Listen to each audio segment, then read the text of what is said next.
Oke, kita lanjutkan video ke-11. Jadi tadi di video 10 sudah kita lihat gambar free body di titik C. Ada P3, P4, ada F2, F8 dan F3.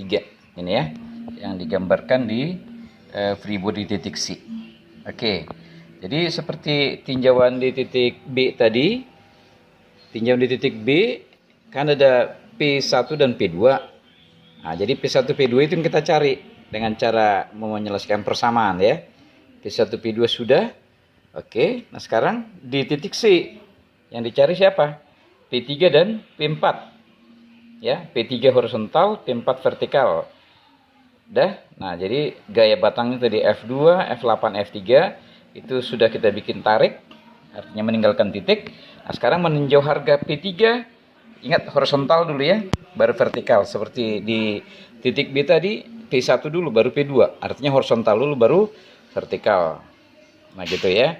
Nah kita masuk tinjauan sigma H sama dengan 0. Gitu ya. Kita lihat gambar free body tadi. Apa aja gaya-gaya horizontal. Lihat, ada P3. Ya, terus ada F2 ke kiri. Dari P3 ke kanan ya, selalu P horizontal itu ke kanan, artinya positif. Ya, jadi P F2 tadi gaya batang ke kiri, F8 ke bawah, F3 ke bawah. Nah, jadi untuk tinjauan sigma H sama dengan 0, maka P3 ini ya, P3 adalah ini. Terus min F2 adalah ini ke kiri kan? Terus ada min F8 cos, min F8 cos. Artinya yang ini ya. Ini min F8 cos, artinya yang tinjauan horizontalnya kan ke kiri. Ya, ke kiri. Jadi min F8 cos ya. Oke, udah. Hanya itu yang horizontal. Baru tutup sama dengan 0. Nah, dari persamaan ini kita cari P3. P3 tetap di ruas kiri. Nah, semua F kita pindahkan ke kanan dan urutkan. Yang ada kan F2 dan F8. Jadi F2 dulu pindah ke kanan jadi positif.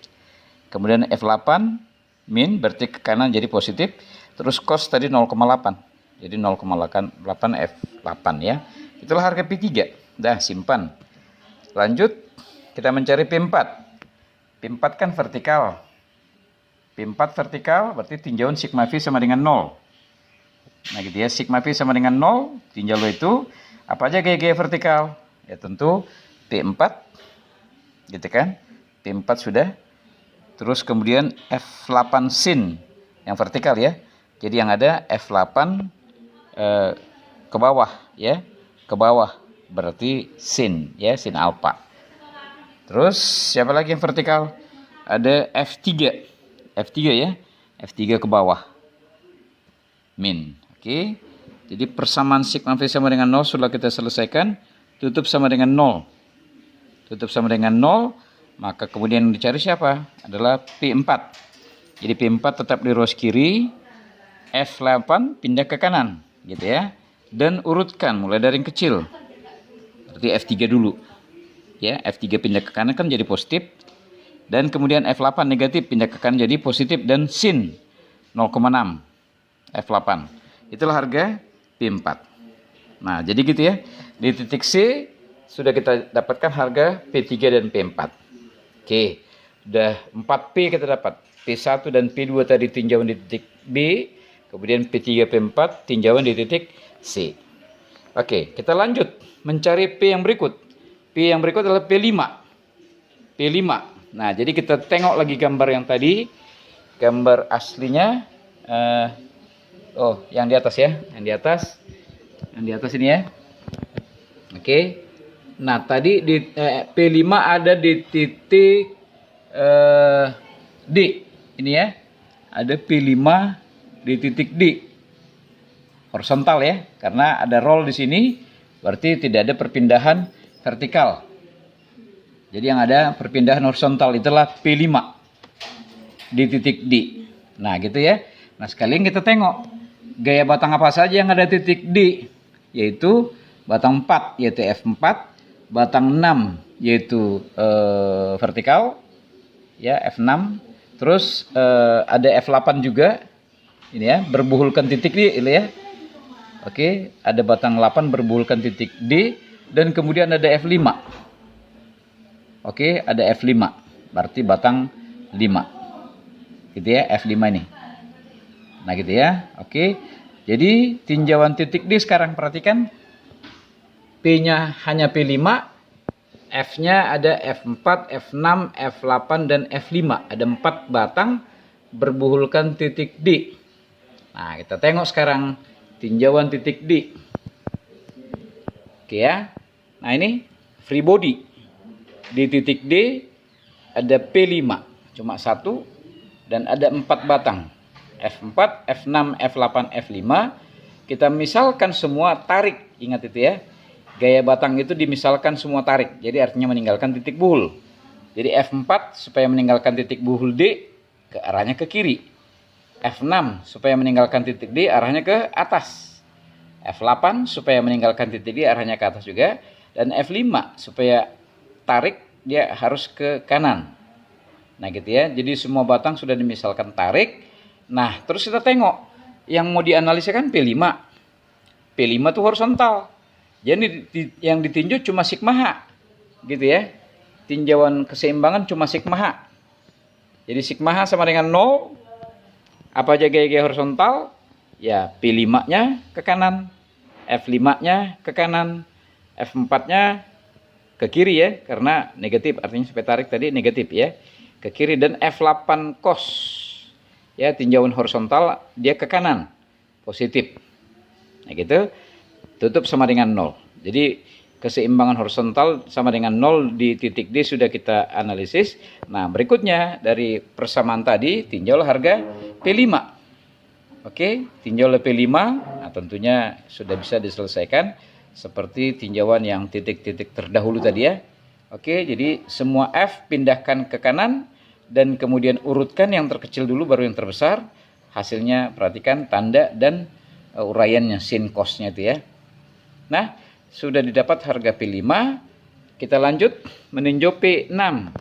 Kita tengok dulu gambar yang tadi lagi. Gambar tinjauan NP itu ya. Nah, di titik D. Di titik E. Oke, P6 itu ada di titik E. Yang mau dicari ya. Nah, sekarang gaya batang apa saja yang ada di titik E? Ada P5. F5, maaf. Ada F5 ya. Ini F5. Kemudian ada F7 dan ada F3. Ada 3 batang yang berbuhulkan titik E. Nah, itu dibawa terus dimisalkan tarik gitu ya. Oke, supaya tarik maka arah dari F jadinya begini. F5, F7, F3 supaya tarik dia arahnya jadinya seperti itu ya. Oke, terus di titik E itu ada P6. Dan P6 itu horizontal. Maka tinjaulah sigma H sama dengan 0. Ini ya. Tinjau horizontal sama dengan 0. Dan apa aja yang horizontal? Ya P6-nya. F5 ke kiri jadi min. Terus F7 cos ya, jadi ke kiri. Nah itu dia gaya-gaya horizontal. Tutup sama dengan 0. Maka didapat P6 sama dengan, nah F-nya pindahkan ke kanan. Sama dengan F5 tambah 0,8 F7. Begitulah uraian mencari P1 sampai P6 gitu ya.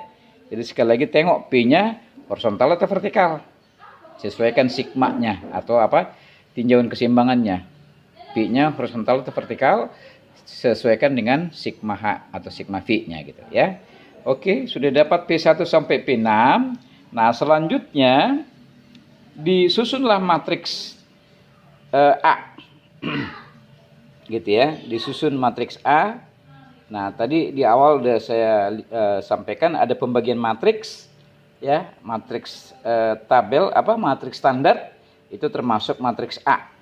Artinya matriks dasar, bukan matriks standar. Matriks dasar A itu termasuk matriks dasar ya. Artinya apa? Tampilannya ya, penampilannya berupa tabel. Nah, inilah dia. Jadi hasil siapkan dulu tabel. Lihat ya, matriks A. Ini nih matriks A ditandai dengan kepala matriks. Ini nih. Ya, lihat kepala matriks F mempengaruhi P. Gitu ya. Jadi F-nya untuk kolom F1 sampai F8. Gitu ya. Sementara P-nya untuk baris. Ada 6 kan? Nah, gitu ya. Jadi NP ada 6 sesuai dengan dimensi matriks tadi ya. A itu kan dimensinya NP kali NF. Jadi 6 kali 8. Ya, artinya barisnya 6. Itulah untuk P. Dan kolomnya 8. Itulah untuk F. Gitu ya. Nah, udah disiapkan tabelnya. Gitu ya. Udah disiapkan tabelnya. Sekarang kita lengkapi, kita isi si tabel itu. Kita mulai. Untuk P1. P1 ya. Berapa P1 pengaruh dari setiap F? Itulah yang kita dapat tadi. Di yang terdahulu ya. Ini nih. P1 adalah 0,8 F1 min F2 min 0,8 F7. Ingat ini hasil dari P1 dari persamaan tadi. Nah, kita masukkan ke tabel. Perhatikan. Jadi P1 ya, P1 pengaruh dari F1 0,8. Jadi yang dicantumkan sih 0,8-nya aja ya. Terus pengaruh dari F2 min tadi kan. Jadi min 1. Pengaruh dari F3 4, 5, 6, 7, 8 4 apa? 3, 4, 5, 6 tidak ada tadi kan di persamaan itu. Jadi 0. Nah, pengaruh F7 cos tadi atau 0,8. Ya, min tadi kan. Baru kemudian F8 pengaruhnya 0. Gitu. Nah, gitu. Pengaruh P1. Kemudian P2. Pengaruh P2 seperti apa? Ya, hasil P2 seperti apa? Kita tengoklah tadi penyelesaian tadi. Nah, P2 tadi ini hasil dari persamaan tadi kan, sigma H sama dengan 0. Sigma P sama dengan 0, P2 ya. Nah, hasil ini masukkanlah ke tabel. Jadi pengaruh F1 itu sebesar 0,6. Pengaruh F2, 3, 4 dan sampai 5 tidak ada, 0 ya. Baru pengaruh F6 1 kan gitu. Pengaruh F7 0,6 dan pengaruh F8 0. Nah, gitu ya. Nah, harga itu masukkan ke tabel. Inilah dia. Gitu ya. Jadi pengaruh harga P2 pengaruh dari F1 0,6. Pengaruh F2 3, 4, 5 0. Gitu ya. Baru pengaruh dari F6 1. Dah, pengaruh F7 positif 0,6. Tadi persamaan tadi ya. Dan pengaruh F8 0. Nah, gitu. Seperti itu memasukkan harga P ke tabel matriks A. Dah. Terus P3. P3 tadi kita dapatkan sebesar F2 tambah 0,8 F8. Jadi jelas dari persamaan ini ya, tidak ada pengaruh F1 0 kan? Tidak ada pengaruh F3 sampai F7 0 kan? Nah, pengaruh F8 0,8. Nah, kita bawa nih ke tabel matriks. Nah, gitu ya. Jadi P3 pengaruh F1 tadi 0, pengaruh F2 1, pengaruh F3 sampai F7 0, baru pengaruh F8 0,8. Jelas? Nah, gitu ya. Jadi matriks A berupa tabel, tinggal memindahkan hasil P tadi. Setiap P kita masukkan ke tabel ini. Nah selanjutnya dicocokkan dengan penyelesaian yang sudah kita lihat di modul ya, atau di diktat halaman 15. Nah, lihat penyelesaian atau pemindahan. Pokoknya harga P yang sudah dapat dipindahkan ke tabel ya. Nah, gitu. Harga P yang sudah dapat dipindahkan ke tabel dan seterusnya boleh lihat di tabel di modul diktat halaman 15 yang sudah saya bagikan. Nah, gitu. Demikian dulu penyelesaian matriks A. Oke. Nah, jadi matriks A didapat seperti itu. Dimensi ingat NP kali NF 6 kali 8 ya. Ingat tuh di awal sudah saya katakan NP NF itu sangat penting. Kalau salah harga NP NF, maka salahlah matriks yang dibahas. Sudah jelas kan? Jangan sampai salah ya. NP sama NF karena itu menandakan dimensi dari matriks yang kita tinjau. Dah, 6 kali 8 untuk matriks A tadi ya, matriks statis. Demikian penyelesaian matriks statis. Kita masuk ke matriks berikutnya, namanya matriks deformasi atau B. Ya, matriks deformasi. Simbolnya B. Kalau tadi yang tadi pertama matriks statis, simbolnya A. Dah. Nah, ini matriks deformasi simbolnya B. Jangan tertukar-tukar. Terus rumusnya seperti juga didiktat, bisa dilihat itu ya di modul halaman sebelumnya ya, pembahasan matriks deformasi. Nah, rumusnya ini. Jadi cara bacanya, matriks B menunjukkan pengaruh dari X ke E. Gitu ya. Sekali lagi, matriks B menunjukkan pengaruh X ke E. Gitu. Jadi dari rumus kesannya X-nya diketahui, E-nya dicari. Perhatikan tuh. Jadi kalau matriks deformasi ini urusan perempuan istilahnya. Ya, urusan perempuan. Kalau tadi matriks statis urusan laki-laki ya. Nah gitu ya, matriks statis tadi kan rumusnya adalah ini ya. Jadi matriks statis pengaruh dari F ke P. Ya, pengaruh dari F ke P. Nah gitu. Perhatikan tuh laki-lakinya. Nah, sekarang matriks deformasi kebalikan. Perhatikan. Ini urusan perempuan nih. Kenapa? Karena pengaruh dari X ke E. Jadi pasangan abadi yang bagian perempuannya itu sekarang yang dilihat di sini ya. Pengaruh dari X ke E. Dah? Nah, perhatikan dimensi. X sudah kita bahas, itu dimensinya NP kali 1. E sudah kita bahas di awal, dimensinya NF kali 1. Dah? Nah, jadi matriks deformasi supaya bisa dikalikan dengan X ini ya, B kali X, maka kolom dari matriks B harus NP. Gitu ya. Kolom dari B harus NP. Jadi NP kali NP gitu kan. Kan gitu persyaratan perkalian matriks. Sudah? Nah, sekarang barisnya gimana? Baris harus sama dengan dimensi E, NF. Oke? Supaya keluarannya kan E adalah NF kali 1. Nah gitu ya. Jadi B dimensinya NF kali NP. Sudah? Terbalik dengan A tadi. Kalau A dimensinya NP kali NF. Ini ya.